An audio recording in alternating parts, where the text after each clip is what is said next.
Tony, what does the honour mean for you? Oh, it's an amazing thing. It was probably the hardest thing I've ever had to keep quiet for 3 days. Yeah, just to know all the great people like this man next to me and who have had that success, and I've been picked out of that group. Yeah, so I just feel great, and I thank the club. Pretty humbling, really. Do you think you'll get to present? Bloody oath, I think I'll get to present it. They said someone said to me from the AFL that if you lose, some people have gone down as a loser, and I said, hey, I'm not going down, and I don't even think that way, so don't worry about that. We'll get it done. Isn't it amazing though? Last year, 13th, finishing the season 13th, and now this. Could you imagine this in your own mind? Probably not. No, probably not. But when you get a group, and I just said to Maxie coming up, that they look like they're enjoying each other's company. They look like they're playing for each other. And yeah, I've been involved in 2 losing grand finals, and of course 1990. So they're all great people. But I just don't know when you get to when you win a grand final, the feeling that you have that. I never doubted once after the second semi in 1990, and I know it was a bit big-headed, and I think I said it after the second semi that I'd played in 2 losing ones and I wasn't going to do it again. But I had confidence in the group, and I got confidence this group can do it because they look like they're enjoying each other's company, and they look like they want to play for each other. Max, you did it the hard way, a draw, and then had to come back the following week. It was a little bit different, but obviously our boys won't have to go through that process, or no one will ever again. But yeah, I think obviously we've been there and been through it, and we wish this current group all the best, because as much as we do like reflecting as ex-players on what we did do, it's about this group, and it's about the 2018 group, and what they've been able to achieve is down to the players, and they're the ones who have to go out there and do it, and they're the ones who have done it under a lot of adversity this year. We've had a lot of players missing, there's a lot of guys who had a lot of challenges, but they're the ones that have stuck fat together, and they've kept working together, they've played their roles, and they're the ones who have earned the right to go out there and chase a cup. You've got a lot to do with the kind of culture of the club. How do you think that's changed in the past few years? Oh, it's hard to know having not been here for a few years, but all you can do is look at what's been presented, and from the moment I stepped in the door you could see a group that was hungry, that really wanted to learn and wanted to get better and wanted to grow together. So it's probably easier asking someone who has been involved in the last couple of years, but for me, from what I've seen, I've just seen the leaders really take control and really step up, and what I've also seen is a really humble group, and a group that's really want to let people into our organisation with open arms. And we actually just had some people here who'd helped us along the way, people like Murray Swinson, who was of course part of the Queen's Birthday M&D week with us.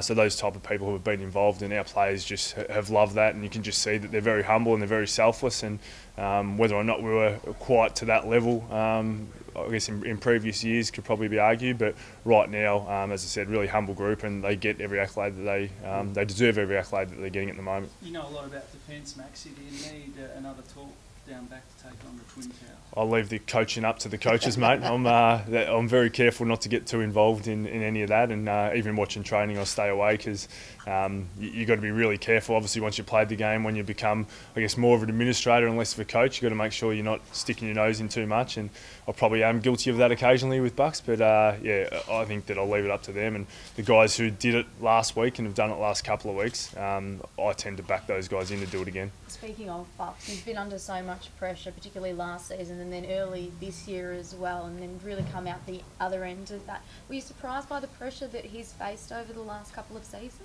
I'm not surprised by the pressure he's faced, because that's the type of game we're in. When you're not successful as a team, then that's what's going to happen. You're going to have a lot of pressure, and people are going to be asking a lot of questions. But look, the club stuck fat. They put some other people around Bucks to support him and to help him, and also to let his strength shine through. We know that he's someone who's very passionate, very hard-working, and I think that from what I've seen this year, how tight he's become with his staff, with his coaches, but also, and in particular, with the playing group, you see that in the way they go about their footy on the weekend. Do you think there are lessons to be learned by other clubs of having faith in your coach and not just dump them like they used to?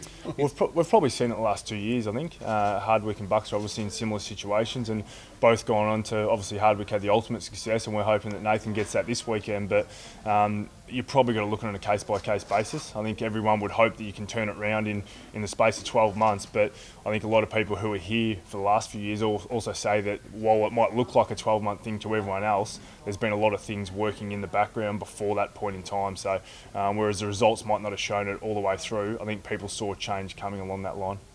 What do you think parallels with? Sorry, do you see any parallels with this group and its journey in 2010?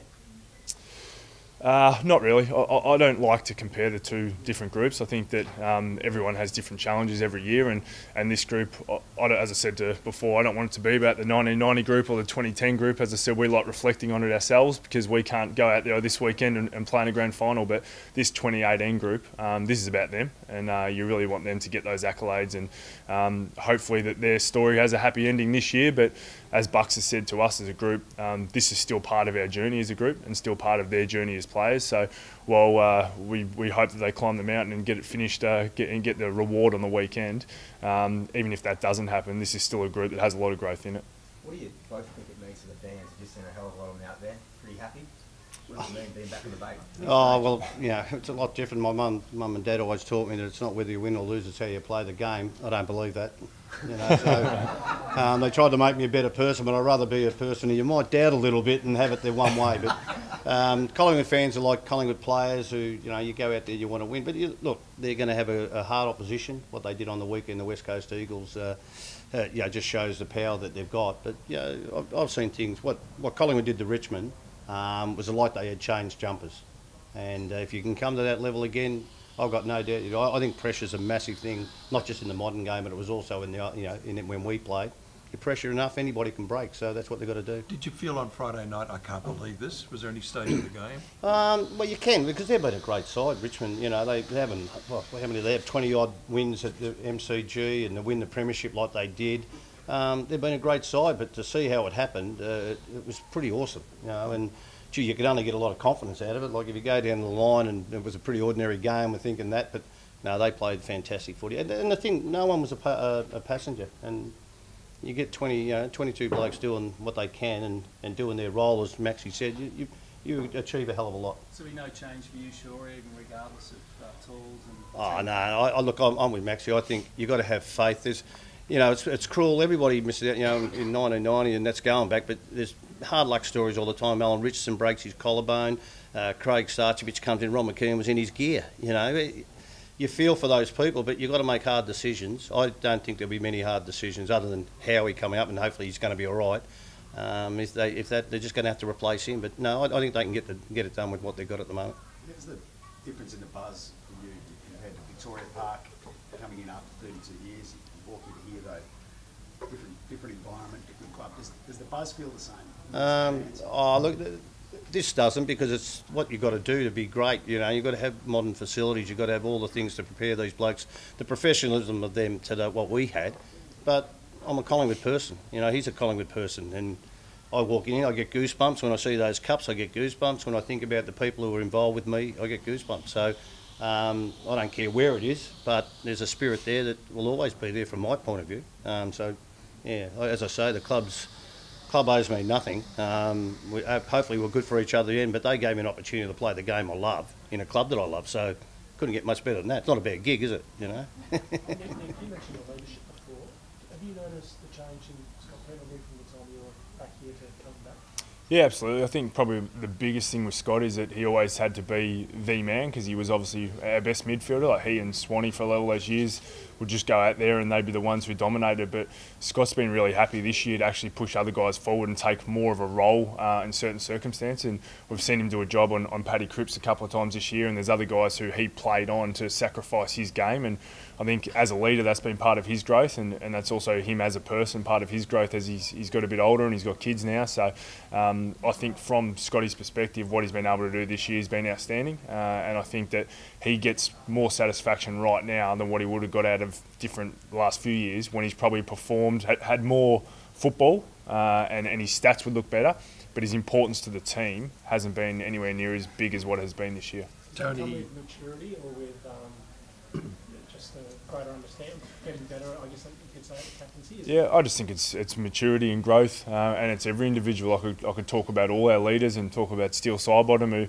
who almost won himself a Brownlow last night. But look, I think it happens with all players and all leaders, and I can guarantee that my first year as captain, I was different 5 years later, and sure he would have been the same, because you learn different things and you pick him up along the way, and ultimately you're only a great leader if you can actually make other people around you better. And I think that that's what this squad has really done this year. Now, Tony, everyone's having a crack at this. Do you believe it's un-Victoria not to follow Collingwood this Saturday if you don't barrack for Collingwood? We don't care, Tony, do we? Oh, well, we like more. Care. I don't care whoever they want to come on.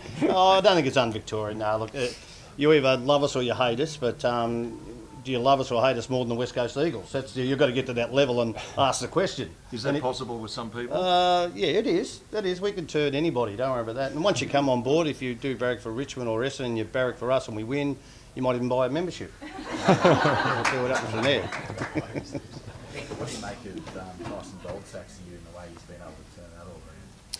Yeah, Goldie's been amazing. Obviously, it was shattering for him. He was in the last year of a contract, and once you tick over 30, everyone tends to think that you're done. So to come back the way he did is just a credit to him, and just sort of his attitude and that of Adam Treloar come back from his injury and other guys. I think that that's really reflective of this group, that they're a never say die group, that they're always fighting to be better as individuals, but also they want to be out there for their teammates. And Goldie's shown that, and there's other guys that have shown that. Darcy's shown it in the last few weeks, trying to work through that hamstring and come back and make himself fit and put his hand up for selection. Jared Blair's shown that, who's been in the squad just about every single week, been an emergency, and he just keeps fighting, he keeps showing up, and it would be tough for him. He knows how good 2010 was, and he wants to be part of it this year. But unfortunately, only 22 can run out there, and whether he is or he isn't, his attitude and the attitude of all the players who haven't been part of it, it's been a real whole squad mentality, and I think that shows a selflessness that it's hard to find.